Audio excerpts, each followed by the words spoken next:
Algo acaba de cambiar dentro de la familia real británica, y esta vez puede que no haya vuelta atrás. Según se informa, el príncipe Harry devolvió algo que millones de personas pensaron que lucharía por mantener para siempre, su título real. Y entonces, el rey Carlos hizo algo aún más impactante. Lo hizo oficial. Pero, ¿por qué ahora? ¿Qué empujó a ambos hombres a este punto? ¿Y qué significa esto para la corona de ahora en adelante? La respuesta es más complicada de lo que cualquiera esperaba. Algunos momentos de la historia llegan en silencio. Este no fue uno de ellos. Hay momentos en la historia real que detienen a la gente a mitad de una frase. La abdicación del rey Eduardo VIII. El funeral de la princesa Diana. Eventos tan pesados que incluso los corresponsales reales más experimentados se encuentran buscando las palabras adecuadas. Y ahora, según los observadores reales, la supuesta devolución y revocación oficial del título real del príncipe Harry puede estar ganándose un lugar en esa misma lista. Esto no se sintió como una actualización rutinaria de Palacio. No tuvo la textura tranquila y controlada de un comunicado de prensa cuidadosamente gestionado. Algo al respecto aterrizó de manera diferente, más fuerte. Los corresponsales reales que han cubierto a esta familia durante décadas lo notaron de inmediato. El peso detrás del lenguaje, el momento, la forma en que ambas partes enmarcaron lo sucedido. Harry ya había hecho mucho hasta este punto. Dejó sus funciones reales. Empacó su vida y se mudó a California. Escribió un libro de memorias que citó nombres y describió escenas que dejaron al palacio visiblemente sacudido. Se sentó para entrevistas. Dijo cosas, en voz alta, ante las cámaras, que la mayoría de los miembros de la realeza nunca dirían en privado. Cada uno de esos pasos lo alejó más de la institución en la que nació. Pero el título permaneció. Duque de Sussex, hijo del rey. Esas palabras seguían siendo suyas. Y mientras lo fueran, todavía existía un hilo formal, legal e histórico que conectaba a Harry con la corona británica. Seguía siendo, en el lenguaje de la monarquía, uno de ellos. Y entonces, según se informa, ese hilo se rompió. Lo que hace que esto sea tan difícil de ignorar no es simplemente el hecho en sí, es la secuencia. El orden de los eventos importa enormemente aquí. Porque la historia contada por personas cercanas a Harry, que él hizo este movimiento por sí mismo, en sus propios términos, no encaja limpiamente con lo que parece provenir del lado de Palacio. La versión de Palacio sugiere algo ligeramente diferente, algo con un punto de partida distinto. Y aquí está la verdad incómoda sobre eso. Ambas versiones no pueden ser correctas. Al menos un relato de cómo se desarrolló esto está incompleto. Algo se está omitiendo. Algo cambió antes de que se hiciera cualquier declaración pública, y la imagen completa aún no se ha enfocado. ¿Quién se movió primero? ¿Fue Harry eligiendo la libertad, o Carlos trazando una línea? Porque si Harry realmente lo devolvió voluntariamente, eso lo cambia todo. Pero si Carlos lo revocó primero, entonces esta historia es mucho más oscura de lo que parece. Nadie se despierta un día y se aleja de una corona. Se construye, lentamente, y luego, todo a la vez.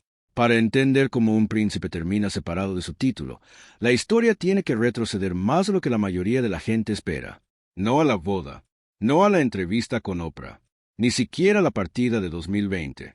Las grietas aparecieron antes de todo eso y, mirando hacia atrás ahora, estaban escondidas a plena vista. Las personas que siguieron de cerca a Harry durante sus años intermedios en la realeza notaron que algo comenzaba a cambiar en él. Fue sutil al principio. Un ligero cambio en cómo se comportaba en entornos públicos. Un comentario cuidadoso pero directo en un discurso que no había sido aprobado por los canales habituales del palacio.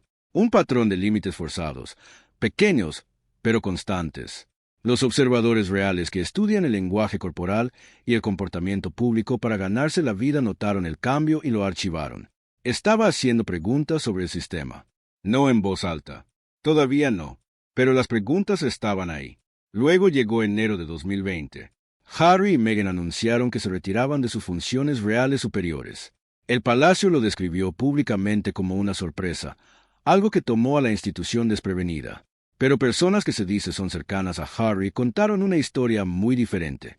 Según varios relatos, las conversaciones sobre su futuro dentro de la familia real habían estado ocurriendo durante meses antes de ese anuncio. Se habían hecho peticiones, se habían propuesto opciones, y, según los informes, esas propuestas se encontraron con puertas cerradas. ¿Qué pidió exactamente Harry que no recibió? Esa pregunta nunca ha sido respondida completamente en público. ¿Fue un papel híbrido, mitad real, mitad independiente? ¿Fue protección para Meghan? ¿Fue algo más simple de lo que cualquiera ha adivinado? Sea lo que sea, la negativa supuestamente dejó una marca que no se desvaneció. Para cuando Harry y Meghan se sentaron frente a Oprah Winfrey en marzo de 2021, la institución ya había procesado la pérdida de ellos de alguna manera interna y silenciosa. La entrevista se sintió para el público como una bomba estallando, pero para las personas cercanas a la situación, fue más bien una confirmación. La ruptura había ocurrido mucho antes de que las cámaras grabaran. Algo se había dicho, o no se había dicho, en algún momento del camino que cambió la forma en que Harry veía la corona. No como el legado de su familia, sino como una estructura que le había fallado. Y ese cambio de visión, plantado temprano y dejado crecer, eventualmente llevaría a un lugar a que nada de esto pretendía dirigirse al principio. Y enterrado dentro de esas primeras señales de advertencia, hubo un momento específico, una conversación que, según se informa, cambió la visión de Harry sobre la corona para siempre, y casi nadie sabe qué se dijo realmente. Se suponía que irse traería tranquilidad. Trajo lo contrario. Cuando Harry y Meghan llegaron a California y comenzaron a construir su vida fuera de la institución, muchas personas asumieron que la historia perdería oxígeno, que sin el telón de fondo del palacio y la agenda real, la cobertura se suavizaría, el interés se desvanecería. Eso no fue lo que pasó. La prensa sensacionalista británica, a la que Harry había señalado pública y repetidamente como una fuente de daño grave para él y su familia, no bajó el ritmo después de que él se fuera. Las historias continuaron. De alguna manera, se agudizaron. Cada viaje que Harry hizo de regreso al Reino Unido, para el jubileo de platino de la reina, para el funeral de la reina, para la coronación del rey Carlos, se convirtió en un evento mediático con su propio arco narrativo. ¿Con quién habló? ¿Quién lo evitó? ¿Dónde se paró en el balcón? ¿O acaso se paró allí? Desde el otro lado del Atlántico, los medios estadounidenses tenían su propio apetito. Harry y Meghan ya no eran miembros activos de la realeza, pero seguían siendo figuras enormes. La docuserie de Netflix llegó en diciembre de 2022. Fue vista por millones. Incluía imágenes, testimonios y momentos que, según se informa, los conocedores del palacio encontraron profundamente incómodos. Luego vino Spare, en la sombra, en enero de 2023, Las Memorias de Harry. Rompió récords de ventas y contenía relatos sobre Guillermo, sobre Carlos, sobre incidentes específicos dentro de la familia real que eran detallados y personales de una manera que las declaraciones oficiales no podían simplemente desmentir. El palacio utilizó un lenguaje cuidadoso en respuesta. Siempre lo hace, pero el silencio debajo de ese lenguaje era estruendoso. Dentro de la propia familia, según los informes, las conversaciones no eran dramáticas. Eran pesadas de una manera más silenciosa. El rey Carlos había hablado públicamente, según se informa, estaba hablando en privado sobre su visión de una monarquía más reducida, una corona con menos personas vinculadas a ella, más enfocada, más eficiente. La cuestión de qué hacer con los títulos de alto rango ostentados por personas que ya no desempeñaban funciones de alto rango supuestamente se había discutido en esos círculos más de una vez. Y luego estaba Guillermo. Su relación con Harry, una vez descrita por ambos hermanos como cercana, se había vuelto, según múltiples relatos, algo irreconocible, rígida, distant, gestionada a través de intermediarios en lugar de una conversación directa. Cualquier oportunidad que existiera para la reparación supuestamente se había estrechado considerablemente después de que Spare saliera a la luz. La presión venía de todas direcciones ahora. Medios de comunicación a ambos lados del océano.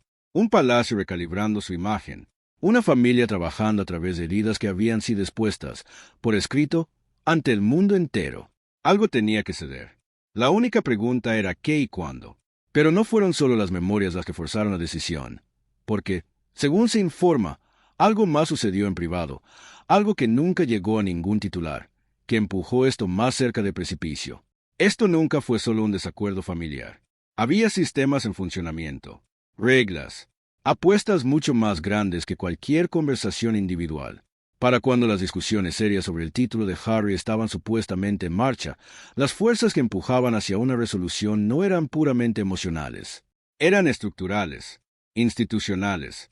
El tipo de presiones a las que no les importan los sentimientos, Les importa el precedente, las apariencias y qué tipo de monarquía desea proyectar la corona. La primera fuerza era el deber.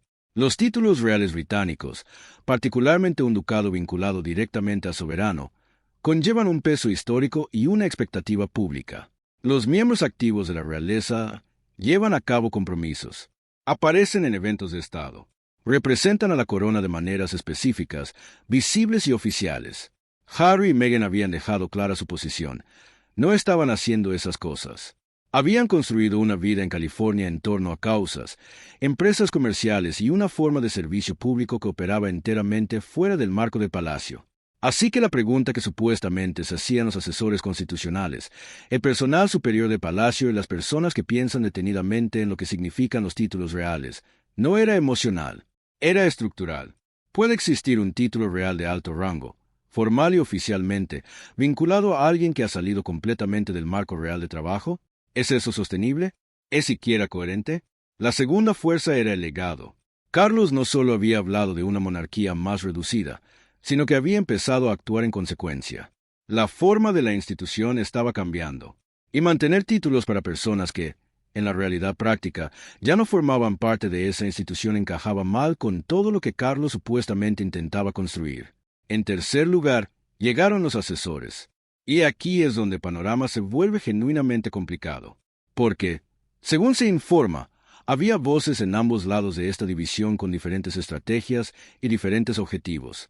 Personas en el círculo de Harry que creían que entregar el título en sus propios términos, voluntariamente, públicamente, sería una declaración de fuerza, una declaración de que él había elegido su camino y no necesitaba nada de la institución para validarlo. Y por el lado del palacio, personas que entendían que si la revocación venía de Carlos, tendría que enmarcarse con un cuidado extraordinario. Cualquier cosa que pareciera un castigo, como un padre despojando a un hijo de su identidad, caería mal. La óptica importaba enormemente. Dos estrategias, dos grupos de asesores. Y, según se informa, muy poca comunicación directa entre Harry y su padre para cerrar la brecha entre ellos. Ese silencio era su propia forma de presión. Y estaba aumentando. Porque mientras los asesores hablaban de estrategia, Harry y Carlos estaban supuestamente al borde de algo para lo que ninguna de las partes estaba preparada. Una conversación privada que pudo haberlo decidido todo. Imagina una habitación con muy poco ruido, no un gran salón de estado, no un lugar formal con retratos en la pared y ayudantes tomando notas en la esquina. Un lugar más pequeño, un lugar que aún conserva la gravedad de la corona, pero que permite, apenas, algo que se asemeja a una conversación real entre dos personas que resultan ser padre e hijo. Los observadores reales, biógrafos y personas que han pasado años estudiando a esta familia creen que, en algún momento antes de que se hiciera cualquier declaración pública, hubo un momento entre Harry y Carlos. No gestionado, no interpreted, algo más silencioso y duro que eso. El ambiente en esa habitación, fuera cual fuera, no habría sido fácil de soportar. Carlos, según múltiples y consistentes relatos a lo largo de décadas de cobertura, siempre ha tenido dificultades para expresar emociones de una manera directa y sin filtros. Eso no es una crítica, es el producto de su propia crianza dentro de una institución que trataba la contención emocional como una forma de deber. Fue educado para guardarse las cosas, para comunicarse a través de gestos y distancia en lugar de palabras. Simplemente, así fue moldeado. Harry es lo opuesto. Se ha convertido, particularmente en años recientes, en alguien que habla en el lenguaje de los sentimientos, que nombra las cosas directamente, que ya no suaviza sus palabras para proteger a la institución o a las personas dentro de ella. Spare fue la prueba de ello. Cada entrevista desde entonces lo ha reforzado. Esas dos personas, esa habitación, un título sobre la mesa entre ellos. No es difícil imaginar cuán desalineada podría volverse esa conversación, incluso si ambas personas entraron en ella deseando alguna versión de resolución. Dos estilos de comunicación completamente diferentes chocando en torno a uno de los temas más cargados posibles: identidad, pertenencia y lo que significa ser parte de una familia que también es una institución. Según lo que los analistas reales han reconstruido a partir de declaraciones, cronogramas e informes de ambas partes, Harry supuestamente señaló en algún momento que estaba preparado para renunciar al título. Si esa comunicación fue directa o pasó por canales, si fue una sola conversación o varias, no ha sido confirmado totalmente. Lo que Carlos dijo en respuesta permanece en privado. ¿Cómo recibió ese momento? Con alivio, con tristeza, con alguna mezcla de ambos que nadie fuera de esa habitación podría nombrar. No es algo que Palacio haya abordado y probablemente nunca lo hará. Lo que se sabe es que la revocación que siguió se anunció oficialmente. El lenguaje fue cuidadoso. El lenguaje de Palacio siempre es cuidadoso. Está construido para decir exactamente lo que debe decirse y nada más. Pero detrás de ese lenguaje hay algo que no se ha visto. Una puerta que no se ha abierto. Lo que sea que haya pasado entre un padre y su hijo, cualquier mirada que cruzara cualquier rostro, cualquier cosa que se dejara sin decir por ser demasiado tarde o demasiado difícil, esa parte les pertenece solo a ellos. Y la pregunta más inquietante que surge de esa habitación es esta. ¿Salieron Harry y Carlos de allí como padre e hijo, o algo entre ellos se había cerrado silenciosamente para siempre? Cuando la noticia estalló, el mundo no respondió con una sola voz. Respondió con dos, y esas dos voces casi no tenían nada que decirse la una a la otra. La reacción fue inmediata y se dividió, casi perfectamente, a lo largo de las mismas líneas de falla que han definido la opinión pública sobre Harry y Meghan desde 2020. Un lado miró la situación del título y vio el único final lógico para una historia que se había estado moviendo en esta dirección durante años. Harry había elegido una vida diferente. Había elegido California, la independencia y una carrera construida fuera de los muros de Palacio. La corona, en esta lectura, simplemente se había puesto al día con una realidad que ya existía.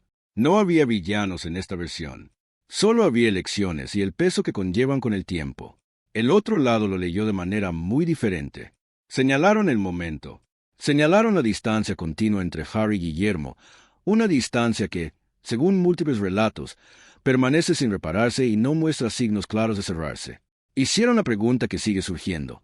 ¿Fue esta realmente la decisión de Harry, tomada libremente y en sus propios términos? ¿O se movió el palacio primero y luego dio forma a la narrativa pública para que pareciera algo más mutuo de lo que realmente fue? Esa versión de los hechos convertiría esto no en una separación limpia, sino en un exilio silencioso disfrazado con un lenguaje cuidadoso. Dentro de la familia real, la respuesta visible fue compuesta, medida, siempre lo es. Lo que sea que Guillermo sintió, y habría sentido algo, eso es seguro, no se mostró. Cualquier conversación privada que pudiera haber ocurrido entre los hermanos, o que no ocurrió, no salió a la superficie en ningún lugar público. La institución se cerró en torno al momento de la forma en que siempre lo hace, sin problemas, casi de manera invisible. En California, Harry y Meghan continuaron construyendo la vida que habían elegido. Su fundación caritativa, sus apariciones públicas, su presencia en un mundo que todavía los observa de cerca, pero en términos muy diferentes a los de antes. Pero aquí está lo que perdura, lo que no se resuelve ni desaparece silenciosamente. Los títulos en el sistema británico no son etiquetas administrativas, no son solo palabras en un documento, son conexiones vivas con la historia, con una línea de personas y una continuidad de identidad que se extiende a través de los siglos. Portar un título real es estar formal, legal e históricamente vinculado a algo antiguo y serio. Y cuando esa conexión se corta, oficialmente, irreversiblemente, públicamente, no es algo que se deshaga con una llamada telefónica o una tarjeta de Navidad. ¿Es este realmente el capítulo final en la relación formal de Harry con la corona británica? ¿O existe una versión de esta historia que aún no se ha escrito? Una reconciliación, un gesto inesperado, un momento dentro de años que nadie ve venir actualmente. La historia es larga. Las familias reales han sorprendido a la gente antes.